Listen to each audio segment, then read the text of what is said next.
Assalamualaikum warahmatullahi wabarakatuh.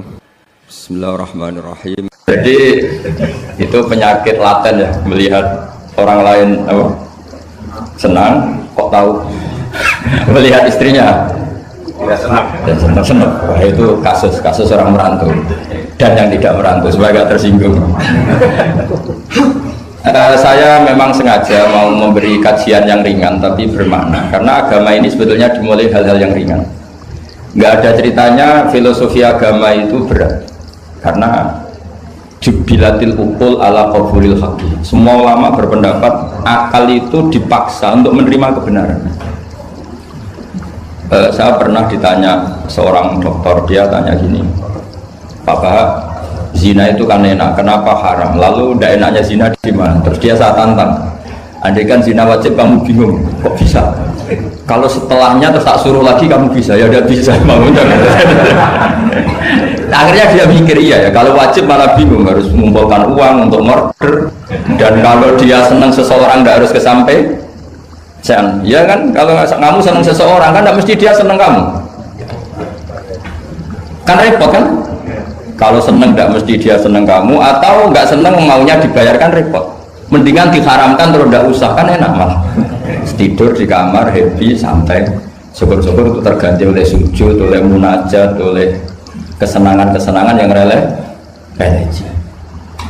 Misalnya maling diharamkan ya enak, kalau kita boleh maling malah digebuki orang, malah repot. Barokahnya diharamkan tidak dapat pahala, tidak digebukin orang gitu. Sama, jadi perlu membuat argumentasi agama itu penting. Selama ini ada kesolehan amatir, itu yang sering saya kritik setiap saya ngaji, itu kesolehan apa? Amatir. Misalnya gini, kadang-kadang orang ngeluh gini, Islam itu repot, mau kebar gak boleh, mau bebas gak boleh, nanti kan boleh semua kan enak. Pertanyaannya adalah, ketika boleh semua, apakah lembaga maksiat itu tidak ada aturan? Kan tetap ada aturan. Boleh pakai kalau bayar, itu aturan enggak? Aturan. Kalau yang cantik mahal kan aturan. Kalau homer atau arak yang enak mahal kan aturan. Artinya gini, di tempat yang maksiat pun banyak apa? Aturan. Kenapa aturan di tempat maksiat kamu anggap kebebasan, sementara agama ngatur kamu anggap pengekangan? Ini namanya soleh amatir apa? Soleh amatir itu yang latihan soleh. Tapi kalau solehnya sudah lama, kayak saya ini masuk soleh sudah lama, tidak tahu saya. Dari Gus Bak Syukur yang nggak seneng namanya akan komentari ujub, ya sudahlah itu biasa manusia seperti sama merengut. Yang senang akan bilang pemikir serius, yang nggak seneng mau kok merengut orang ita itu ya gitu, yang seneng bilang wah itu sibuk ngalor ngidul gitu. Yang nggak seneng kan bilang wah ita itu jadi itu kan nggak usah dipikir lah, komentar orang itu nggak usah dipikir. Jadi ini penting saya utarakan, sehingga saya berpikir terutama untuk zaman akhir. Saya ulang lagi, terutama untuk zaman akhir. Saya buktikan sekian ayat. Sebenarnya saya hafal Quran, tapi ini tak bawa Qurannya supaya nanti kamu bisa nyari ayatnya. Syukur-syukur kamu bisa nyanyi saya hafal Quran, bagus ini. Kalau enggak ya kacau. Sekarang banyak orang bantah apa orang hafal Quran, dia sendiri enggak hafal. Saya sering di Jogja, saya mau tanya tafsir sama jenengan, karena tafsir Kemenak itu ada kesalahan sekian 2000 itu, tak tanya kamu hafal Quran enggak? Aduh repot ini pada saya. Ini kayak Tyson tinju sama Elias Pikal gitu. Kalau kelasnya nggak sama mati soalnya kan.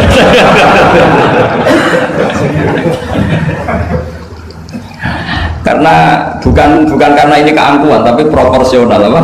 Proporsional. Saya cerita yang ringan-ringan saja, sebagaimana sanad saya dari guru-guru saya ila Rasulullah Shallallahu Alaihi Wasallam. Agama itu dimulai dari kesenangan, happy. Farah kalau dalam bahasa Arab al-farah. Ayatnya jelas, qul bi fadlillah wa bi rahmatihi fa bidzalika falyafrahu. Ingat Muhammad dengan fadl Allah, anugerah Allah dan rahmatnya, kemudian dengan itu kamu harus senang. Sehingga dengan senang kepada Allah dan Rasul itu nikmatnya Masya Allah. Andai kan senang itu bisa ditakar, orang yang sedang tahajud menangisi dosanya plus menangisi nasibnya kalau di perantauan ini. Itu senangnya sama orang sedang dugem itu mesti kalah, mesti senang yang sedang tahajud. Karena orang-orang maksiat itu sebenarnya orang-orang susah. Kalau tidak susah gimana? Setelah itu semua ditanya senangnya di mana? Tidak tahu dia mabuk. Sementara senang kamu ingat betul tadi malam saya nangisi dosa-dosa saya, nangisi nasib saya, kemudian tenang karena kembali ke Allah, kembali ke Rasul. Itu luar biasa senangnya. Tapi masalahnya sekarang ibadah itu kayak ancaman. Kalau ada pondok mewajibkan tahajud, itu santrinya itu sudah mendelik dulu. Kalau di masjid-masjid gini itu kira-kira diwajibkan tahajud, orang juga protes. Ini aliran sesat, sunat kok diwajibkan.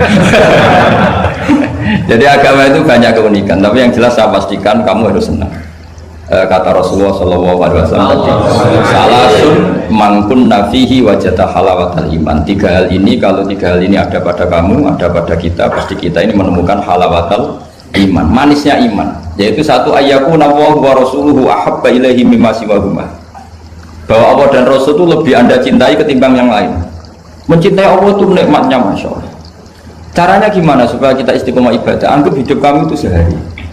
Saya ini di Jawa, kalau besar, tapi punya uang 200.000 itu mirip banyak sekali. Bukan banyak kok, banyak sekali. Karena saya ngitung hidup itu per hari. Karena aturannya orang soleh, sama tak ijazahi, pasti kamu gak mau. Karena kamu pecinta won. Pasti tidak mau. Syarat sahnya orang soleh itu harus nganggap hidup itu hanya sehari. Hanya apa? Wa'mal li akhiratika ka'annaka tamutu ghadan.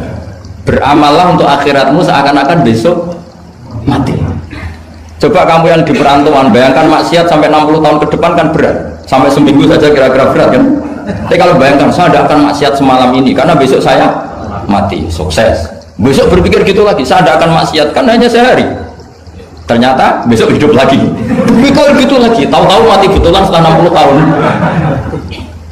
Jadi itu apa ya, satu konsep dari Rasulullah supaya orang itu meninggalkan maksiat itu ringan karena bayangannya hidup banyak. Coba yang ahli maksiat itu diberitahu besok kamu mati, kira-kira malamnya maksiat enggak? Kamu maksiat itu karena bayangkan hidup masih lama. Makanya kata Quran, wahai orang-orang yang beriman, alam yakni lil ladzina amanu an takhsha qulubuhum li dzikrillah wa ma nazala minal haq. Orang-orang iman itu sudah saatnya khusyuk. Kamu jangan seperti orang-orang dulu.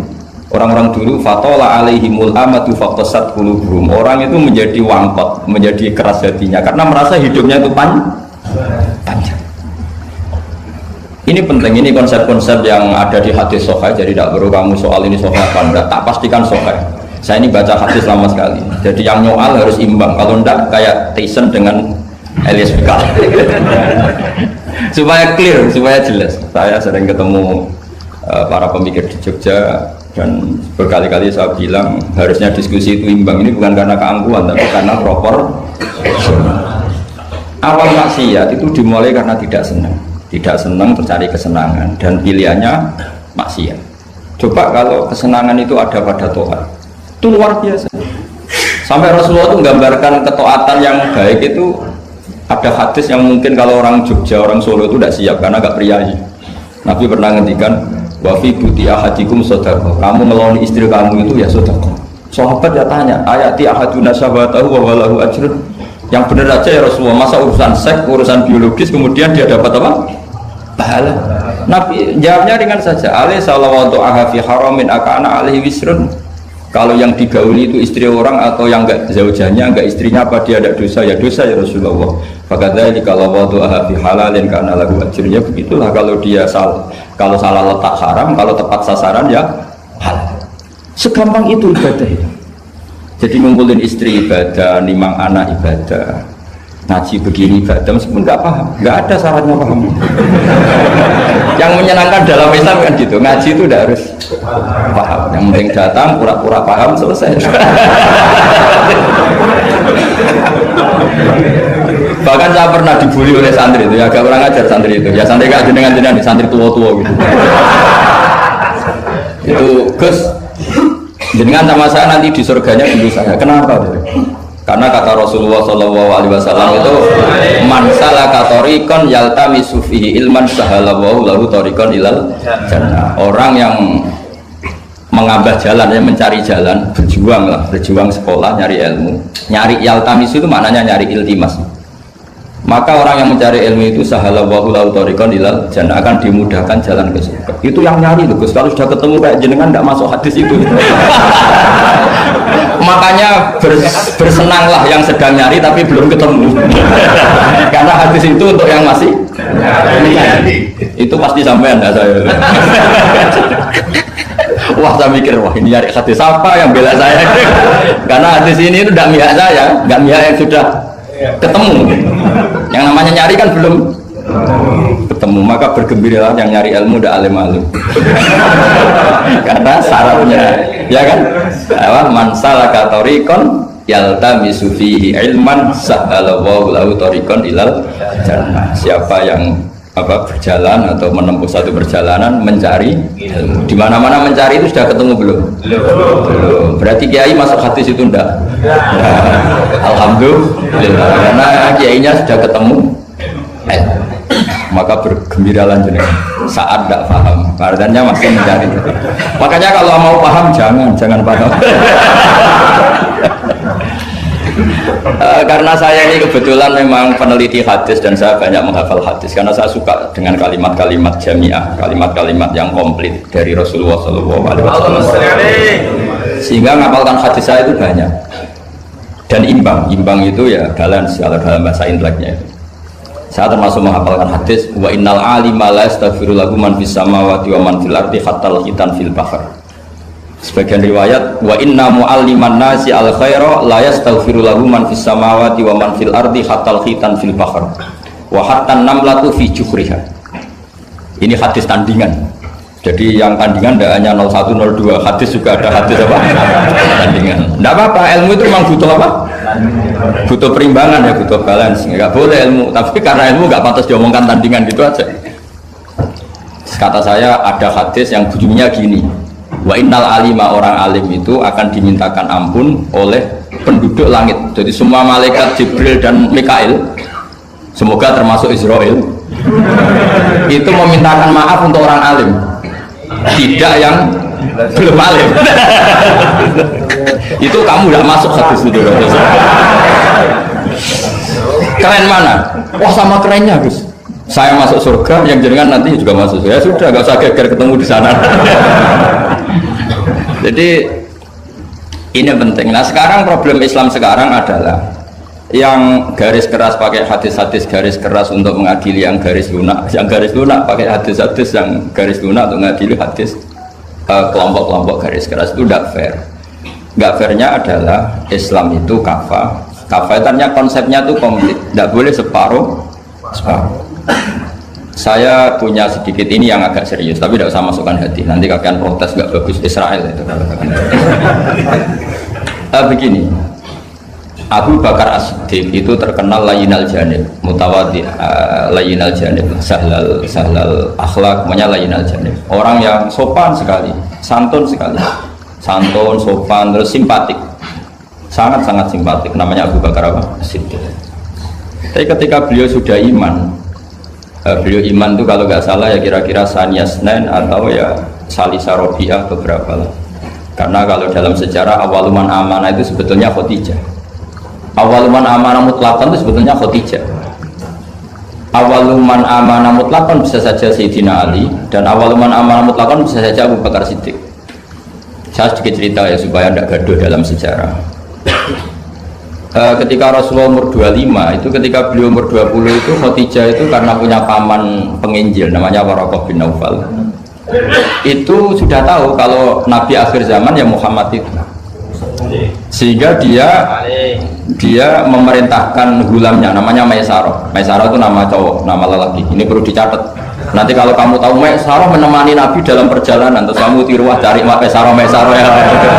Maisarah itu nama lelaki ya. Lihat ya, Maisarah itu nama.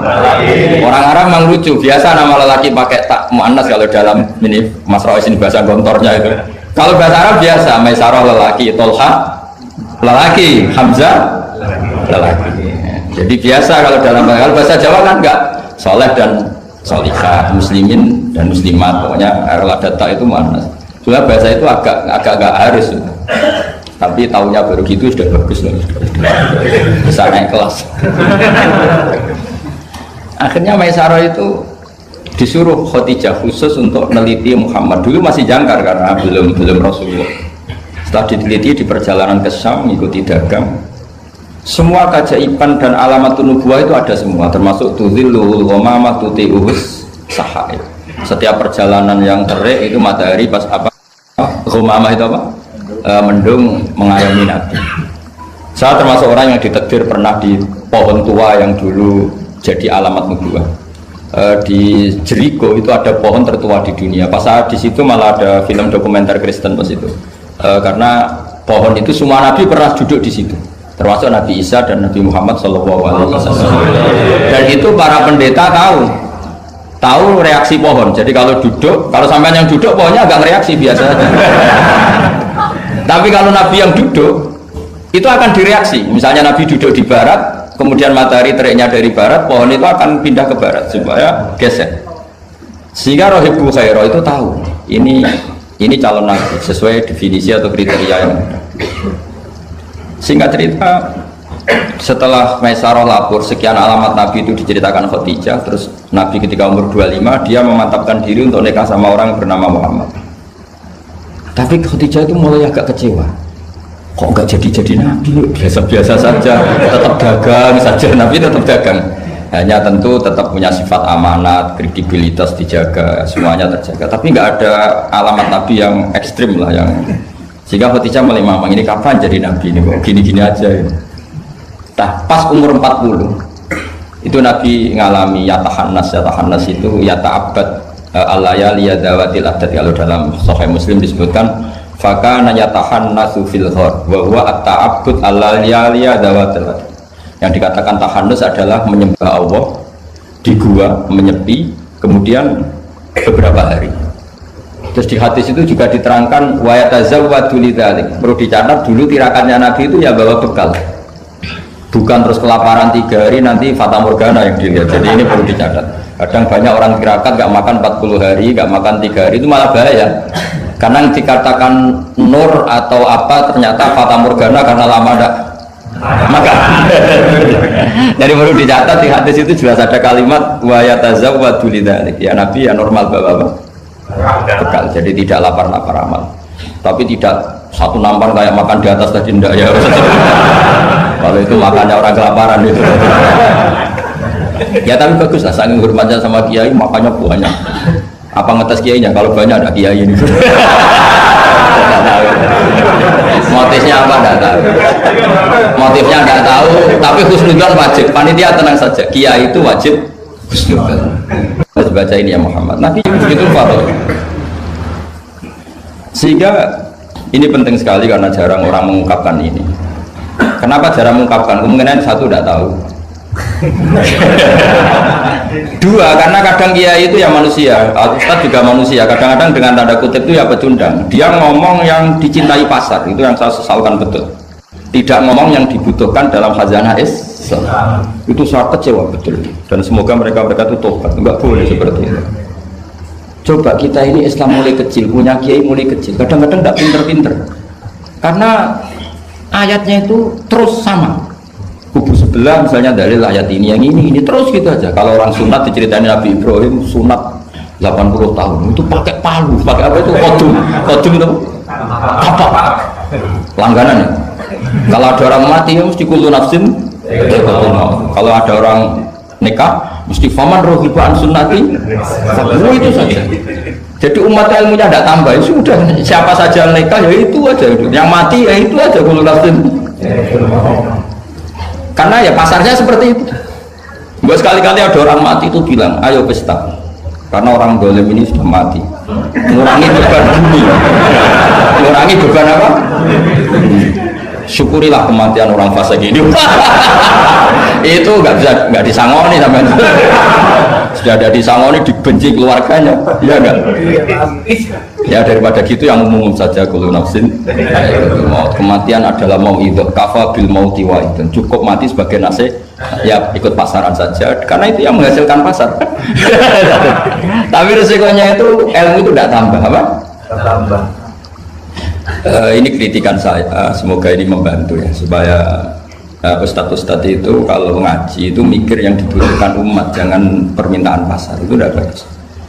Saya datang ke sini juga bukan karena undangan. Saya bilang saya tanpa diundang pun datang ke Korea karena saya ingin sujud di bumi ateis supaya nanti keren. Keren betul, sampai itu keren betul sujud di bumi. Wah itu pol kerennya tuh, hebat. Kalau sujud di Mekah, Medina, di Indonesia itu kan wajar. Ini sujud di bumi. Jadi kalau kamu ditanya, saksinya siapa kalau kamu sholat di Gondol? Apa nih yang seru yang apa? Enggak yang lain yang GG Gwangju semua sama lagi itu malaikat mesti itu apa itu parah lagi kalau ditanya sujudnya di mana? Di kamar mandi karena kalau pas kerja kan hanya dikasih waktu berapa ini? 5 menit dan itu pura-pura di kamar mandi. Keren nggak? Keren. Jadi padahal bumi itu akan bersaksi yang dipakai tempat sujud. Itu paling keren mesti yang Korea. Apalagi yang pas kerja. Kalau sini kan masjid masih normal. Kalau pas kerja kan di kamar mandi. Iya di pabrik ya maksudnya. Oh iya. Jangan yang priai yang itu, yang nggak priai itu. Di gudang ya? Di mana? Sampai mesin ya? Ayo, mesin sebagai saksi ya? Ya bagus. Saksinya apa? Buta gitu. Yang jelas jangan kerja di pabrik salib. Saksinya apa? Kerjanya bikin apa? Ya, pas waktu sholat saksinya apa? Itu bisa berhadapan-hadapan itu saksi sama yang disaksikan. Begini ini intermezzo saja tapi betul. Jadi kemudian Khadijah kembali ke Khadijah tadi. Rasulullah itu nggak bisa baca. Walhasil akhirnya ditakdir bisa. Saya mengatakan bukan karena belajar, ditakdir bisa karena syaratnya Nabi itu harus ummi itu keibu-ibuan. Tapi Nabi itu uniknya begini, justru beliau ngira itu malakul maut. Jadi pulang itu yarju fufuatu, dia gemeteran sekarang. Menangis pulang itu yarju fufuatu nangis. Terus bilang ke Khadijah zamiluni, coba saya kasih selimut. Kalau dalam bahasa Arab itu boleh khitab sama perempuan itu pakai ya ma'anas sama khotobah atau pakai mudzakkar ghaib al-mudzakkar mukhatab jamak tapi niatnya ahli. Jadi kalau orang Arab bilang normalnya kalau perempuan kan zamilini karena khitabnya satu yaitu Khadijah. Tapi Khadijah itu nama ahlun, nama keluarga sehingga dalam bahasa Arab juga boleh zamiluni apa? Pakai khitab jamak mudzakkar. Khadijah terus dikemulin. Di mana-mana namanya ketakutan itu ya dikemulin. Dan di mana-mana kalau ketakutan itu cari istri. Yang bayang di perantauan ya kalau ketakutan. Tidak usah lah banyak menyinggung orang. Pokoknya seperti itu. Sunnah manusia apapun hebatnya kalau ketakutan itu nyari istri. Jangan bahasakan nyari perempuan, nyari istri ya. Garisnya jelas ya. Kalau ketakutan nyari apa? Istri. Nyari istri apa nyari perempuan? Istri. Alhamdulillah. Bagi yang punya. Bos. Akhirnya dikemulin sama Khadijah. Ada apa? Oh saya tadi ketemu malakul mauti gini-gini. Khadijah tuh senangnya bukan main. Ini yang saya tunggu. Hampir saja saya putus asa. Kamu nggak jadi nabi. Terus tanya Khadijah, lalu sifatnya orang tadi kayak apa? Oh gini. Oh ya besok ikut saya. Didatangkan ke Waraqah bin Naufal. Dalam Bukhari disebutkan wa kana imro'an tanassara fil jahiliyah wa yaktubu minal injil masyaallah ayaktub. Waraqah bin Naufal itu penginjil. Dia menerjemah Injil dari bahasa Ibrani menjadi bahasa apa? Ketika Rasulullah ditanya, ma ra'aita itu, madza tara? Apa yang kamu lihat? Terus Nabi cerita itu. Terus kata Waraqah bin Naufal, hadan namus alladzi ja'a bihi Musa. Bahasa lainnya malak itu namusha dan namus alladzi ja'a bihi Musa. Uniknya itu tahun awal nubuwah ya, tahun awal apa? Nubuwah. Itu uniknya Waraqah itu bilang begini. Ini Waraqah bin Naufal bilang gini. Doakan saya ini masih hidup. Khina akhrajaka qaum, ketika kaum kamu ngusir kamu. Kagetnya bukan main Rasulullah, karena Rasulullah itu figur yang menarik, yang simpatik. Beliau putra tokoh, Muhammad bin Abdullah bin Abdul Muttalib bin Hashim, tokoh yang sangat dihormati. Beliau tidak punya kasus, beliau tidak orang yang dibenci, beliau orang yang sangat menarik. Kenapa harus ngalami diusir? Maka Rasulullah tanya, awamu khrijiyah, masa betul umat saya mau mengusir saya? Tapi siapa? Waraqah tetap bilang, ya letani fiyajat anhina akhrajaka qaum. Doakan semoga saya ini masih kuat ketika engkau diusir kaum. Ini sekalian latihan bahasa Arab, karena sama nama latihan bikin mesin saja ini ambil tak latih bahasa Arab, bahasa Korea ya. Akhirnya kata Waraqah bin Naufal, tidak ada orang yang alami seperti kamu kecuali pasti akan diusir. Falam yalbas yasiron illa antum. Terus kemudian Waraqah tidak lama kemudian meninggal. Ya, yang penting dari ini semua apa? Waraqah itu membaca kriteria para nabi itu pas sekali, dan akhirnya tahun 13 nubuwah Rasulullah mengalami diusir. Kan beliau hijrah itu 13 tahun dari nubuwah, kira-kira umur 53 berapa? 53. Tapi Waraqah sudah mengatakan itu di tahun pertama Rasulullah menjadi nabi, karena definisi nabi itu harus pernah diusir. Maka kalau sampai mengalami diusir oleh nasib itu ya ada alamat. Cuma itu udah alamat nubuwah, alamat terlantar. Karena yang nabi sudah ditutup, nggak ada peluang lagi. Jadi, nah, Khadijah itu masih nggak terima, padahal beliau sudah mendapat sekian alamat. Tadi tudzilluhul ghamamah tuti'u sahab, ada sekian alamat. Tesnya sudah lulus semua. Rasulullah tadi Maisarah menyaksikan apa, dinaungi oleh apa, mendung tadi, macam-macam.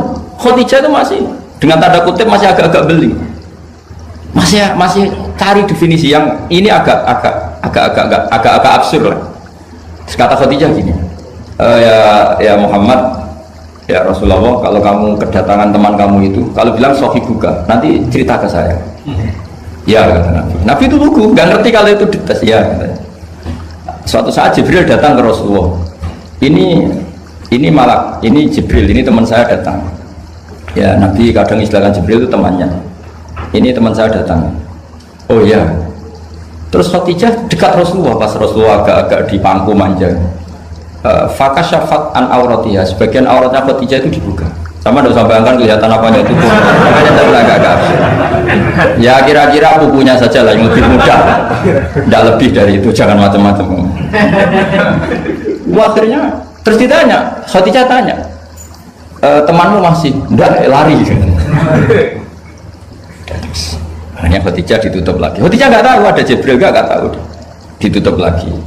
Sekarang temanmu di mana? Oh sekarang datang lagi. Oh Nabi diambungi semua. Ini yang saya tunggu-tunggu, Kang. Itu malaikat betul, bukan setan. Karena kalau setan tahu, kamu tahu. Artinya apa? Dalailun nubuwah itu dikaji sedemikian rupa oleh Khadijah karena beliau ponakan dari penginjil, yaitu Waraqah bin. Tentu zaman itu Injil masih orisinil, bukan kayak yang sekarang Lukas Matius. Tentu jadi Injil di sini bukan konotasi yang muharraf, yang apa? Enggak orisinil ya, tentu yang masih apa? Orisinil. Jadi semuanya mengarah ke pembenaran terhadap kenabian Rasulullah Muhammad SAW. Jadi Khadijah tambah mantap. Jadi Nabi dites dia tidak tahu, ya bagus saja. Temanmu masih lari. Terus setelah ditutup lagi, temanmu ada. Oh iya ya sekarang ada lagi. Wah ya Nabi betul. Absyir ya Muhammad, kamu harus senang, itu malaikat betul. Kalau setan tidak seperti itu. Oh, kalau ada orang senangnya bukan main. Nah, melihat awal, saya ulang lagi ya, melihat awal dialek kenabian itu hanya dengan Khadijah karena dia keluarga terdekat beliau. Maka sebetulnya awaluman amanah mutlakon itu sebetulnya itu hampir semua ulama bilang itu Khadijah, bukan Abu Bakar. Tapi melihat peran Abu Bakar yang begitu sentral dalam mengawal Islam, orang bilang Abu Bakar. Melihat Sayyidina Ali teman kecilnya Rasulullah, orang bilang Ali. Sehingga berjanji itu, kitab berjanji itu, maulid itu kan sebenarnya kitab sejarah normal biasa, kitab akademik sebetulnya, bukan kitab mantra, kitab akademik. Beliau kalau ngendikan tuh awaluman amana minar rijal Abu Bakar, wa minan nisa Khadijah, wa minas sibyan Ali, wa minal mawali Zaid. supaya semua kelompok terwakili, semua kelompok. Karena kalau yang pro Abu Bakar dibilang awal man amanah Khadijah itu merengut yang bener aja kayaknya Abu Bakar. Yang pro Khadijah kalau dibilang Abu Bakar juga merengut, yang pro Ali juga demikian. Akhirnya di tengah-tengah awaluman amana minar rijali Abu Bakrin wa minan nisa Khadijah wa minas sibyan Ali wa minal mawali Zaid bin Harisah. Pertama orang iman dari golongan lelaki tua, rijal lelaki tua, lelaki berumur itu Abu Bakar. Dari perempuan Khadijah, dari anak kecil Ali, dari mawali udah dimerdekakan. Jadi itu sudah cara bahasa Arab itu takbir itu redaksi yang agak-agak ngeles. Jadi seperti ginilah, pendiri masjid As-Siratal Mustaqim itu siapa? Yang pertama punya ide tentu sebenarnya yang pertama, tapi kan ide tok belum terrealisasi. Nah, nanti yang pertama terrealisasi pondasi juga pertama, tapi yang benar-benar mulai dipakai Jumatan itu juga pertama lagi lah. Supaya agak sensitif kita ini harus minta pertama semua, mau tidak mau kan kita harus ngomong awaluman bana hadal masjid si'a, tapi dulu belum ada ya bana ide. Wa awaluman misalnya pembalataan batu pertama waktu al-hijarah awalan ini, wa awaluman sing jadi imam ya ummu hadal masjid fil jum'ah ini lah yang sampean wa awaluman ngerameni ibu masjid. Sudah gak apa-apa, yang penting awaluman apa masuk kategori awal. Nah ini penting saya terangkan. Kembali ke Abu Bakar. Abu Bakar itu layyinal janib, orang yang sopan. Dan itu bagus, tentu sopan itu bagus, layyinal janib bagus. Tapi masalahnya Rasulullah itu dikepung preman-preman yang ganas, yaitu Abu Lahab, Abu Jahal, Walid bin Mughirah, Wa'il bin As, semuanya preman yang ganas. Bukan sekedar kafir, tapi ganas terhadap umat Islam. Mereka penyiksa-penyiksa ulung, termasuk akhirnya ada yang mati syahid, awalu syahidin fil Islam, yaitu Ammar bin Yasir. Tapi yang bapaknya, bukan Ammarnya siapa? Yasirnya sama istrinya, namanya Sumayyah. Makanya saya tadi ngaji di Masjid Ammar bin Yasir itu ngaji yang paling tidak guyon, karena masjid itu didesain untuk mengenang Ammar bin Yasir. Sumayyah disiksa sampai mati, ya Yasir juga gitu, sampai Rasulullah ngendikan sobron ala Yasir inna mu'idakum al jannah, sudah kamu sabar, kamu pasti nanti masuk surga. Bilal disiksa, tapi Bilal akhirnya aman karena menangi, diselamatkan Abu Bakar, bahkan menangi futuhat ya, beliau menangi apa? Fatwa apa? Saya pernah ziarah ke makam Bilal. Akhirnya apa Rasulullah? Ini kalau gini terus anak Islam orang-orang sopan kok repot nih. Beliau pas jalan-jalan ngerti Umar itu kalau ingin sarapan atau ingin punya uang, kalau ingin punya uang itu harus tarung. Dan dia petarung yang buruk. Jadi kalau tarung itu menang, ya uangnya banyak. Barokahnya kalau tarung apa? Menangan dari gulat. Akhirnya Nabi mikir, wah kalau yang Islam gini ini cocok. Karena kalau yang sopan-sopan ini kayaknya repot. Walhasil Nabi spontan tunggu, Allahumma aizal Islam bi Umar. Ya Allah, muliakan Islam ini dengan Umar. Gak tahu apa bisa diganti aizal Islam bi Banser, gak tahu saya. Karena kalau Banser sopan ya aneh, Banser kok sopan, gak jadi aneh. Atau pemuda Muhammadiyah kalau sopan kan ya jadi aneh. Masa pengawal kok sopan? Monggo nak badhe salib. Ya gak pantas-pantas. Oh, steril itu. Pas pamret sopan, Pak Jokowi tidak jadi pidato karena yang salaman apa? Banyak yang minta buku banyak. Singkat cerita betul, karena Nabi yang berdoa itu di sebagian tarikh menyebut doanya Senin, Kamis sudah masuk Islam, hanya Senin, Selasa, Rabu, Kamis. Kalau kamu ya 30 tahun mungkin. Dunia ini tidak ada yang susah. Yang susah itu tadi kata Abi Quraisy, hati kamu dikelola nggak apa-apa, gampang. Saya beri contoh begini. Ada seorang kiai Abi Quraisy itu khusyuk betul, nggak mau berkawan sama perempuan cantik, katanya takut biologisnya kumat, takut sawahnya kumat. Kalau berteman orang jelek kan nggak apa-apa, Gus, nggak minat, apalagi orangnya merongos, kukulan banyak katanya. Terus tak ingetin, syahwat yang nggak pada tempatnya itu dosa, tapi ngenyek orang juga dosa kata saya. Artinya dia menghindari perempuan cantik tapi dosa menghina. Itu juga ada orang yang nggak mau berteman orang kaya, takutnya tamak gini-gini, senengnya sama orang miskin, ternyata apa? Diperbudak, disuruh mijetin, disuruh-suruh. Dosanya yang berbudak itu. Jadi intinya dalam semua lini kehidupan tuh ada problem fikih. Makanya kita harus pinter-pinter berteman orang kaya, semoga kayanya untuk kebaikan. Berteman orang miskin supaya kita tawadu. Melihat alumni UGM yang sukses kita bangga. Yang bikin masalah kita istighfar, gitu aja gampang kan urusannya. Artinya kiai juga sama. Kiai itu punya alumni yang jadi kiai, alhamdulillah. Yang enggak jadi kiai problem, ya kita istighfar semua di semua kehidupan kita. Nah, kata bapak, ini bapak saya, kalau pagi-pagi Abi Quraisy itu ada orang nyun sewu, orang miskin, sholatnya pas-pasan, pakai celana pendek, pagi-pagi rokok di warung. Bapak itu mesti bilang gini, hak, aku sing kiai ra mesti sebahagia itu. Sudah marung nggak punya uang, ngutang, itu nyingkrang bahagianya, masya Allah. Itu kata bapak, itu rahmatnya Allah. Orang nggak punya karya, nggak punya prestasi sebahagia itu, jangan diganggu kan. Selama ini kita sebagai akademisi, sebagai dosen juga ikut salah, melahirkan satu faham, bahagia itu kalau jadi dosen, bahagia itu kalau jadi rektor, jadi menteri. Sehingga orang itu tidak kok berbahagia dengan kesehariannya. Padahal orang seperti itu sering saya ketemu orang nganggur itu. Wah enak Gus dadi wong nganggur lah piye? Dadi menteri dikongkon presiden, dadi pejabat esok kudu ngantor, dadi wong biasa enak wae turu-turu wae ngopi-ngopi gitu. Intinya bahagia seperti ini tidak usah dibatalkan, biar aja tetap bahagia seperti itu. Karena kalau kamu jadi dosen, nyanyi Anda di UGM juga kamu nggak mau. Jadi itu penting, ngelola kebahagiaan itu penting. Jadi ini Mbak Aida, Mbak Aji, semuanya harus dilatih lah, bahagia itu dilatih. Syukur-syukur model wali ya, terus sujud, terus sungkem di Allah. Kalau nggak model wali ya dilatih yang gampang-gampang. Saya teringat konflik itu dimulai dari tersinggung. Saya ulang lagi, konflik itu dimulai dari tersinggung. Saya punya sekian khazanah tentang ngelola tersinggung. Saya berkali-kali cerita itu. Suatu saat Imam Syafi'i didatangi orang, cium tangan, terus hormat. Setelah itu orangnya menghujat. Dilaporkan sama santrinya, itu orang yang tadi nyium engkau di luar menghujat engkau, menghina engkau. Imam Syafi'i tertawa-tawa, baguslah saya wibawa, di depan saya agak berani. Enteng saja, dianggap enteng saja. Enggak kok, wah itu khianat, itu munafik. Enggak. Alhamdulillah saya wibawa, buktinya di depan saya tidak berani. Nah ini tip Bu Rektor, kalau ada yang ngerasain jenengan di luar, alhamdulillah di depan saya tidak berani. Jadi enteng saja. Diceritain lagi, orang separuh dari kampung ini nggak suka jenengan Imam Syafi'i karena engkau terlalu ngendikan hak. Baguslah, kalau nggak suka saya berarti nggak ngutang saya.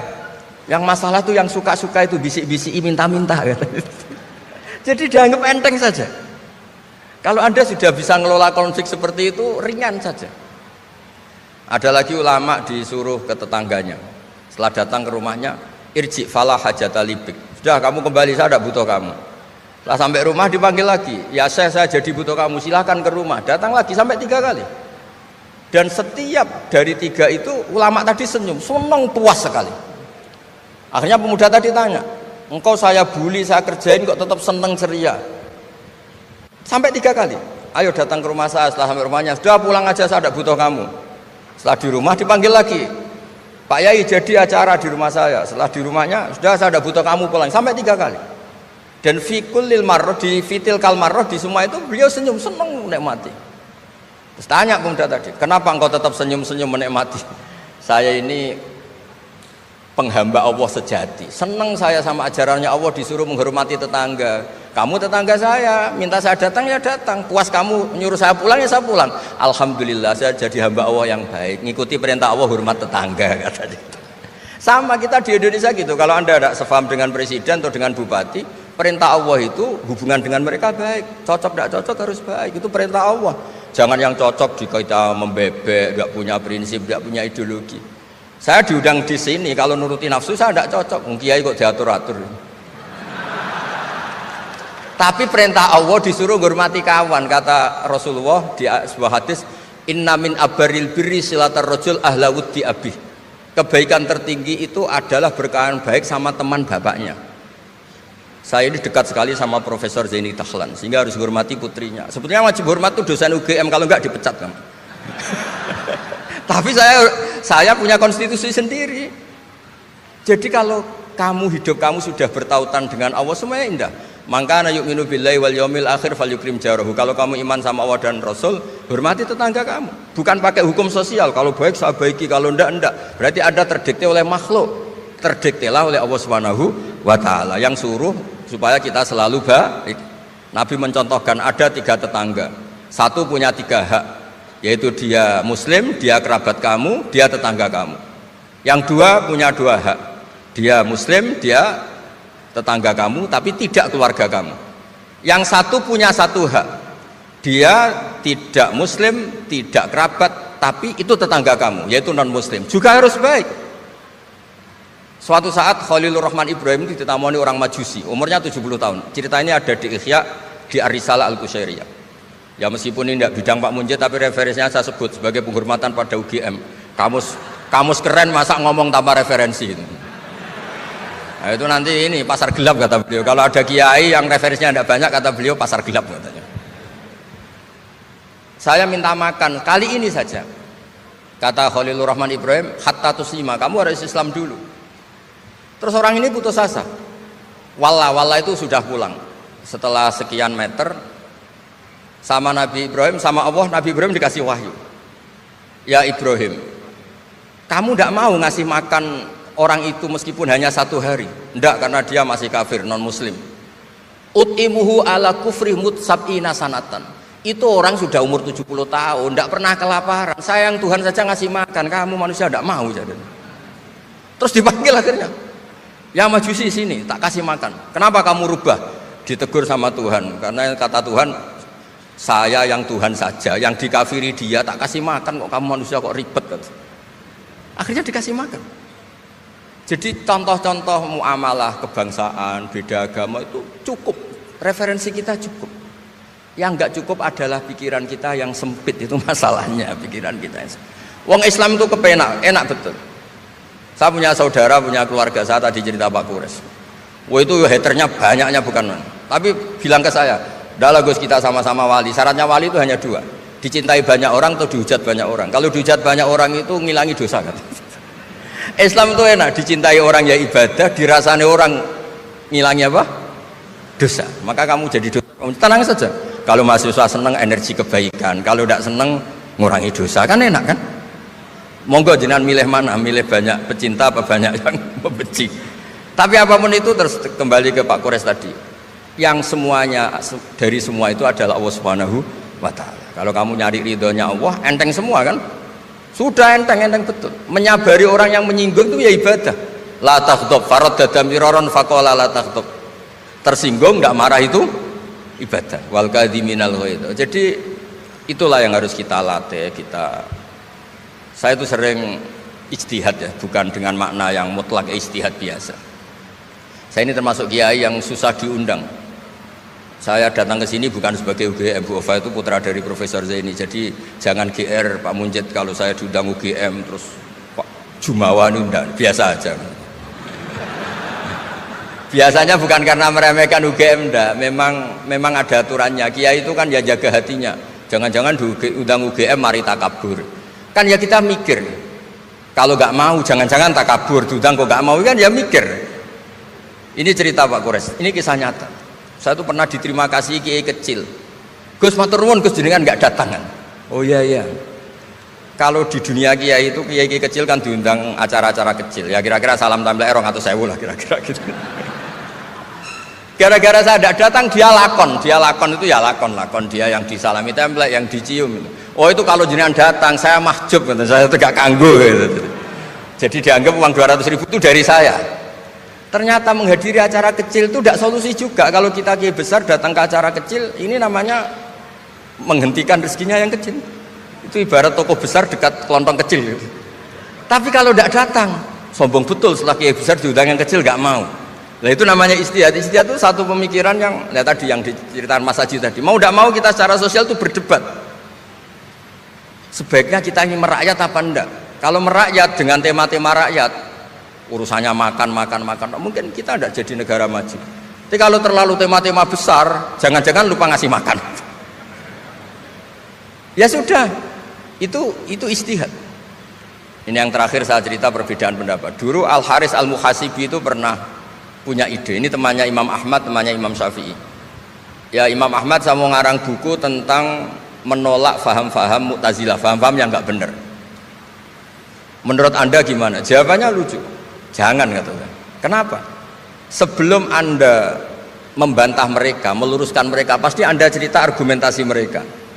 Ketika cerita argumentasi mereka, jangan-jangan mereka lebih tertarik argumentasinya Mu'tazilah daripada argumentasi Anda. Berarti Anda ikut menyebarkan kebid'ahan itu. Terus oh iya. Nah ini mohon maaf ini mahasiswa UGM yang masih muda-muda ini. Misalnya rektorat bikin pengumuman, nyun sewu ada gambar yang seronok, yang menarik. Terus ditulisi gini, jangan lihat ini bahaya. Misalnya. Orang lihat tulisan jangannya apa ngelihat gambarnya? Nah, tidak semua kebaikan disebarkan itu baik karena ini ada hitung-hitungannya. Saya sebagai ulama ahli sunnah misalnya, tahu madhab Mu'tazilah, tahu madhab yang lain-lain itu dari cerita ulama itu.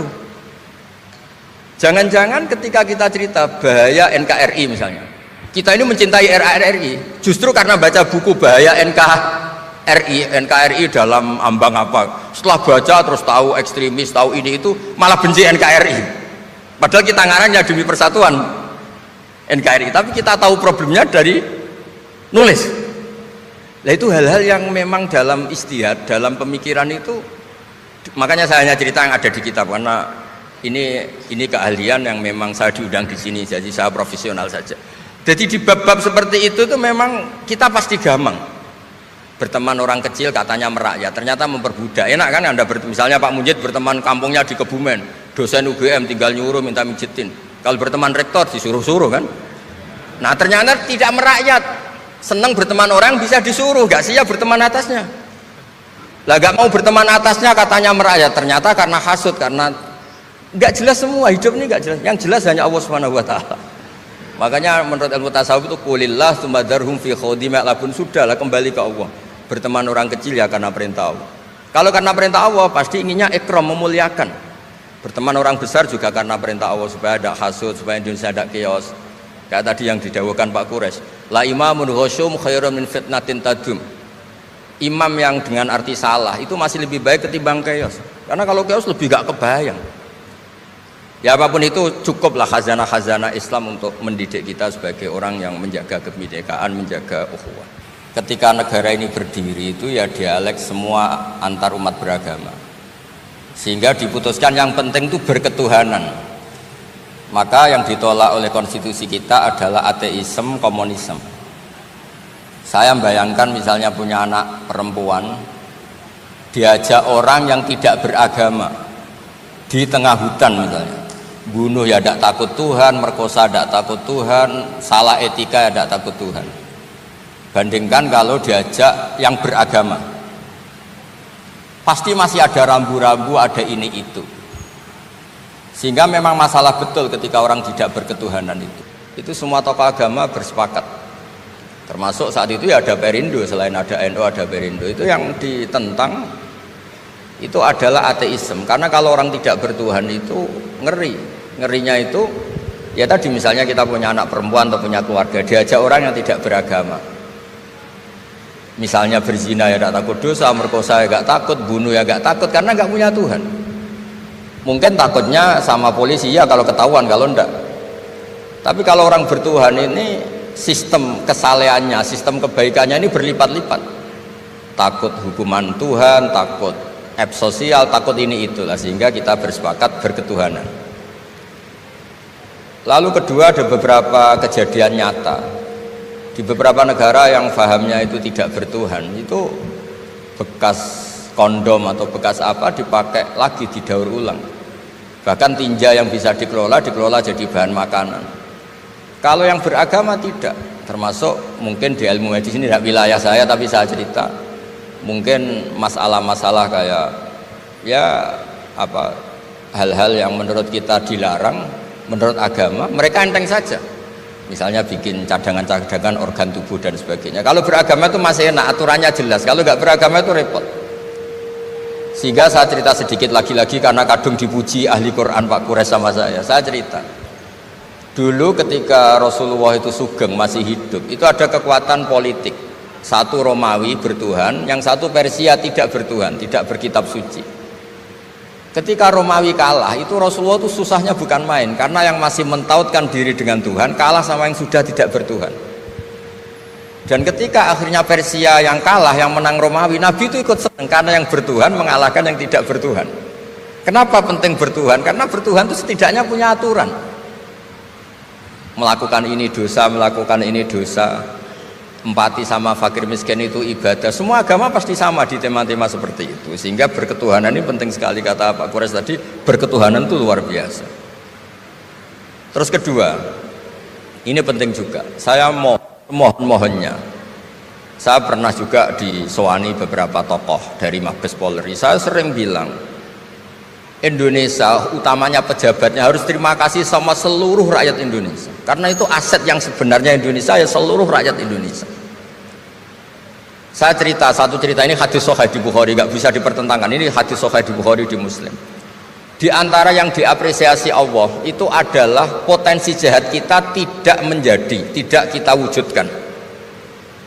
Kalau seluruh rakyat Indonesia, tidak usah seluruh, 1/4 kita ini maling semua, itu negara miskin kok, karena biayai kita di penjara 2 tahun 3 tahun. Separuh kita mentalnya membunuh, habis Indonesia.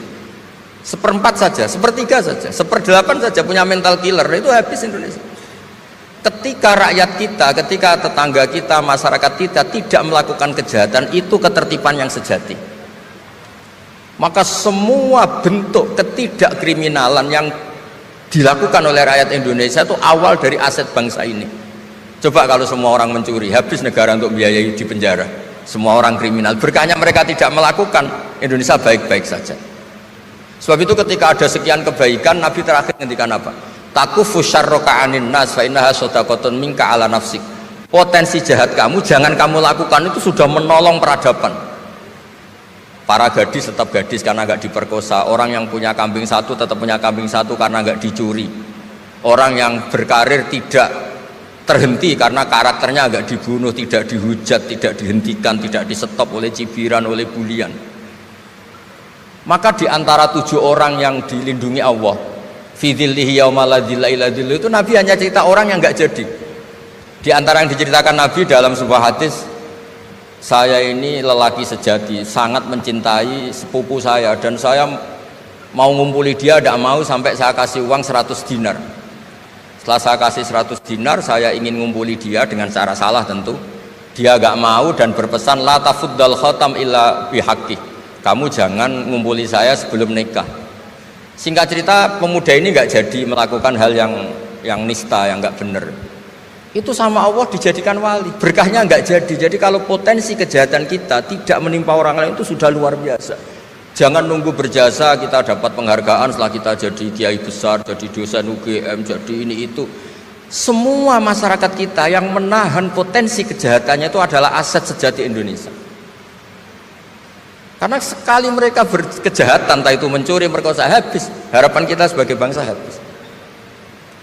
Tapi selama ini nunggu ngapresiasi itu yang bentuknya fi'lu, yang bentuknya mereka melakukan apa, sebetulnya enggak. Tidak melakukan kejahatan itu sudah bagian dari kebaikan yang luar biasa. Terus yang terakhir tadi yang pertanyaan pemimpin muslim dan non muslim. Memang ini wilayah sensitif, tapi sebetulnya bisa dianalisis secara fikih. Ya saya ulang lagi, bisa dianalisis secara fikih Nusantara, fikih kebangsaan. Jangan dianalisis pakai fikih yang internal dalam Islam. Saya ulang lagi, jangan dianalisis menurut fikih yang di internal Islam. Kita beri contoh umum saja ya. Kita beri contoh umum saja. Dulu Pak Gores pernah mencontohkan kalau non muslim bisa jadi pilot beneran, padahal dia non, sama Pak Munjid yang kiai di UGM nggak bisa jadi pilot. Kira-kira milih mana? Tapi itu kan wilayah yang sensitif, karena ini di Indonesia itu konteksnya bukan urusan pilot, urusan mewakili kebanyakan Indonesia itu muslim. Dan demokrasi itu mencerminkan suara mayoritas. Tapi tidak mungkin juga membiarkan muslim yang killer, yang pembunuh, yang dulu punya reputasi yang misalnya macam-macam. Jadi hal-hal seperti itu, kata Quran itu, jangan berdiskusi sesuatu yang kalau menjadi jelas malah masalah. Karena itu kan seperti pertanyaan gini, Gus saya punya kerabat di Jogja, tapi pelit, sama orang lain dermawan, bagus mana? Kita kan nggak mungkin menganjurkan mutus hubungan keluarga. Tapi tidak mungkin juga suruh ikut orang pelit. Anda menggunakan orang fikih, karena kalau yang nggak ahli fikih itu ya gampangnya saja jawab semaunya. Tapi kalau saya sebagai orang yang nekuni fikih itu bingung. Saya sering ditanya orang juga, Gus saya mau nyalon lurah, ya lurah atau bupati atau apa. Katanya nyuap itu haram Gus. Setelah dipraktekkan nggak bayar, nggak bagi uang, ya nggak jadi betul. Yang menang yang bayar. Terus akhirnya fikihnya tak rubah. nyuapku yo haram, medit yo haram kata saya. Dimodifikasi sedikit, akhirnya alhamdulillah Gus bar sedekah gitu. Ya menang akhirnya berkahnya sedekah. Karena kita sebagai pemimpin atas nama tidak nyuap ya jangan juga jadi orang kikir dong, atas nama tidak nyuap terus jadi orang kikir. Repot kan? Tapi jangan juga bayar yang sampai merubah hukum dari orang yang nggak layak mimpin karena bayar menjadi pemimpin itu ya jangan juga sampai gitu. Ya akhirnya saya bilang nyuap itu haram, medit juga haram. Alhamdulillah barokahnya kombinasi fikih ini. Ya nyuapnya tetap haram tapi rakyat tetap dapat uang gitu. Tapi nanti ketika Anda tidak layak jadi pemimpin itu juga haram karena menjabat sesuatu yang nggak wilayah Anda. Jadi seni-seni ngelola muslim, non muslim dan itu tidak bisa dipukul rata. Karena itu wilayah-wilayah yang sensitif, yang butuh detail, yang butuh satu peristiwa spesifik. Saya pernah ditanya, Gus saya ini hidup di Amerika, kalau milih presiden kan sama-sama non muslim, milih yang siapa? Ya jawab yang akhafu dororon, misalnya ada presiden Amerika yang sangat demokratis misalnya, dia membiarkan Islam berkembang, sama jenis non muslim yang Islamfobia, tentu milih yang demokratis. Ada yang dosanya itu membunuh, yang satu dosanya korupsi, ya milih ya korupsi karena membunuh itu lebih ekstrim timbang korupsi misalnya. Itu ada di aturan fikih. Jika sama-sama pasti salah, milih yang akhafud dororen, yang madorotnya ada begitu apa? Besar. Coba kalau kita punya pemimpin yang hobinya itu bunuh, sama yang hobinya rakus harta misalnya. Itu di fikih jelas dijelaskan, milih yang rakus harta kalau bandingannya itu, karena pembunuhan itu lebih berat secara ukuran dosa. Tapi apapun itu ini bukan pembenaran pada kesalahan, bukan, tapi memang ada aturannya. Apa kalau ada dua dororani, dua bahaya, urtukiba khafuma, kalau ada dua hal yang bahaya dipilih yang paling apa? Ringan kalau dalam konteksnya tadi. Kalau kita membiarkan pemimpin yang nggak benar, dipimpin orang nggak benar, tapi kalau memaksakan chaos misalnya, ya milih yang nggak chaos, itu kan ada aturannya di fikih, karena Nabi menghindari al-harad, hal-harad itu chaos pembunuhan massal itu nggak boleh. Dan mayu addi ila dalik juga nggak boleh, yang bisa potensi begitu juga nggak boleh. Jadi saya mohon di antara aturannya Quran itu latas alu anasya intu bedalakum tasukum, kamu jangan diskusi sesuatu yang kalau diperjelas malah kamu yang malu. Saya biasanya mencontohkan hal-hal yang ringan kayak suami istri. Misalnya Anda tanya sama Pak Munjid, istrinya tanya, Mas apa betul saya ini cinta pertama Anda, bukan alternatif terakhir? Wah itu rata-rata orang nikah itu kan korban alternatif terakhir gitu. Itu kalau ditanya sama-sama konangan itu aslinya itu. Ceweknya juga sama, apa betul Pak Minjit itu cinta pertama pilihan terakhir? Oh saya sering mau nikah ini orang yang saya cintai, tapi takdirnya ini gitu. Itu kan orang dibilang takdir itu kan ya tersinggung. Jadi banyak hal yang kalau didiskusikan tuh masalah-masalah. Latas alu an asya intu bedalakum tasukum, kamu jangan tanya atau diskusi sesuatu yang kalau diperjelas itu malah masalah.